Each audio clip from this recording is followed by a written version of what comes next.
This is Jan Olsen. He is about to rob this bank. Moments later, he entered, fired into the ceiling. "Party starts," he said. Very soon, this chaos will become a 6-day siege. This is the origin of Stockholm Syndrome. In that moment, nothing else mattered. They just wanted to stay safe. Jan had come too far. Backing down wasn't an option.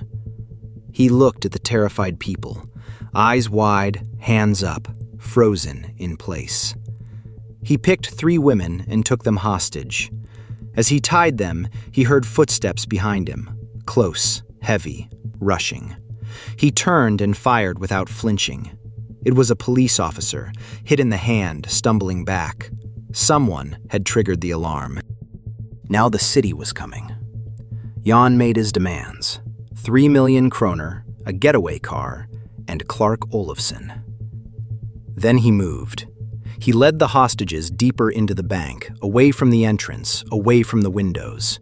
His eyes scanned each room, measuring blind spots. A place to hide, that was all he needed.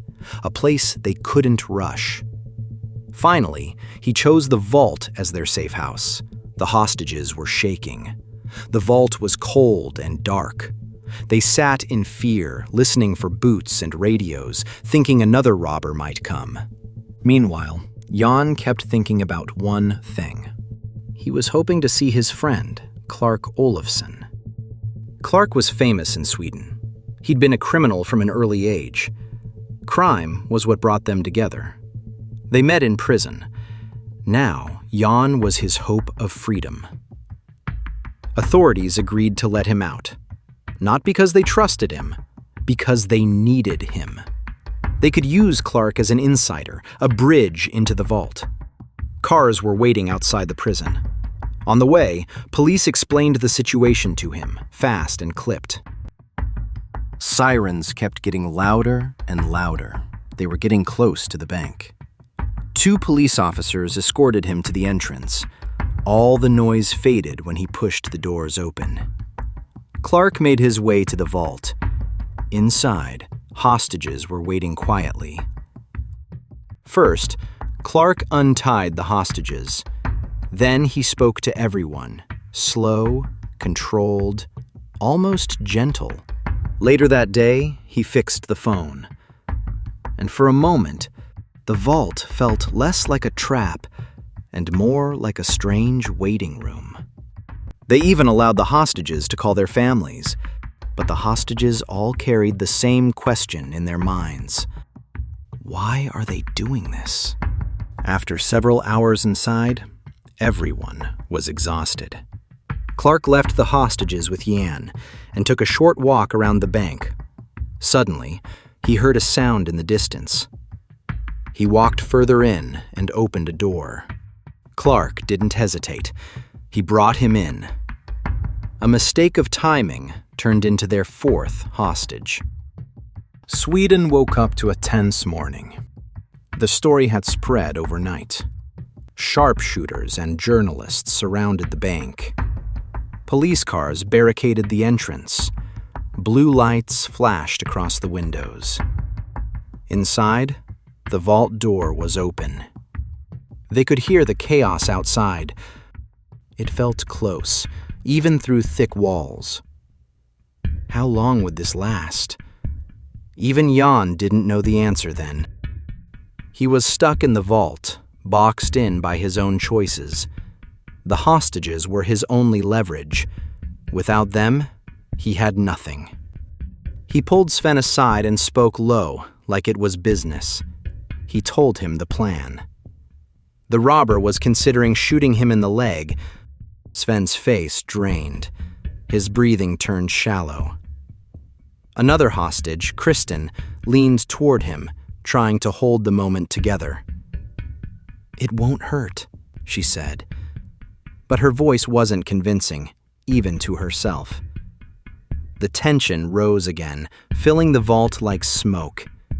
Everyone waited for the crack of a decision. And at the last second, Jan changed his mind. Later, Sven spoke to reporters. Back then, he said he thought Jan was being kind, at least in small moments, and he kept repeating something to himself, like a warning he couldn't afford to forget. Jan was not his friend, not even close. Suddenly, the phone started ringing. Kristen picked it up. On the line was the Prime Minister, Olof Palme. For a second, it must have felt unreal. They talked for a while. Then she said something that made the whole room freeze. She wanted to leave the bank with Jan and Clark. Palme couldn't believe what he was hearing. A hostage was asking to walk out with the men holding her captive. From the outside, it sounded insane. He told her it wasn't possible. So Kristen shifted the conversation toward the authorities, and then she said the line that truly shocked people later. She was more afraid of the police. Why would a hostage say that? Swedish police had never faced a siege like this. No one had a clean playbook. Kristen might have been terrified they would rush in, firing first and sorting details later. If police stormed the bank, the hostages could get hurt by the very people trying to save them. Nearly 72 hours had passed. The authorities were running out of patience. Early in the morning, police entered the bank. One of the officers used the wall for cover, pressing close to it, like the building itself could shield him. He moved closer and closer. The vault door was wide open, and Jan was facing the entrance, a gun resting on his lap, waiting. The police grabbed a pole. He extended it toward the door. Then he ran forward, closed the gap in a burst, and turned the lock back into place. It was a risky move, but it worked. Now everyone was sealed inside the vault again, and for the police, entry would be easier for them. Inside the vault, none of them knew any of this. Everyone was sleeping heavily. They didn't hear anything. Hours later, the hostages slowly woke up. It was darker now, and their only window to the outside was gone. No sound, no updates, no sense of what was happening beyond the steel. Anxiety kicked in. Everyone thought the police were about to enter, but they were wrong. Not yet. Now the door was locked. So how would the police get in? Days were blurring into nights. There was no real sense of time. Almost 40 hours had passed. And the police had one last plan. The hostages woke up to a sharp, grinding noise. A crew was above the vault, drilling through the ceiling. The sound didn't just fill the room, it shook it. Dust drifted down in small, dirty flakes. The police were preparing their entry. They wanted to end this, and they wanted to do it without sacrificing the people trapped inside. Inside the vault, everything felt different now. It had started as a hostage crisis. Outside, the police stayed busy. For 2 days, they drilled into the concrete. In the end, the plan was to use tear gas. They believed it was the safest option. The vault was shut. The hostages were inside. A gunfight was out of the question. In the evening, it began. Gas poured in through the holes, spilling down like an invisible flood. The hostages felt a sharp sting in their eyes. Panic spread through the vault. Jan still had a gun, and for a split second, everyone wondered if he would try to fight back. But the gas was too strong. He could barely breathe. Jan shouted to let them out. The vault doors were finally opened. Masked officers filled the room. Rescue teams rushed to the hostages, grabbing arms, guiding them, half carrying them through the haze. Both men were taken into custody. Outside, medics and journalists were already there, crowding the perimeter. After 6 days of fear, Sweden could finally breathe. But the story didn't end there.